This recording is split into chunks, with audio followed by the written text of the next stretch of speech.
अस्सलाम वालेकुम दोस्तों, आज हम बना रहे हैं ढाका चिकन दाबू। इसके लिए हमने तकरीबन आधा किलो के करीब चिकन ले लिया।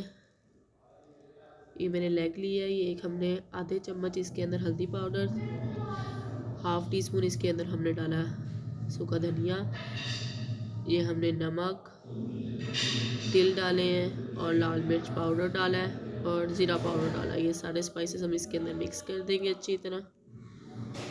तिल की क्वांटिटी आप कम भी कर सकते हैं, पर इसकी स्पेशलिटी जो है वो तिल है। इसको मैरिनेट करने के लिए रख दिया है। 2 से 3 घंटे के बाद अब इसको फ्राई करेंगे।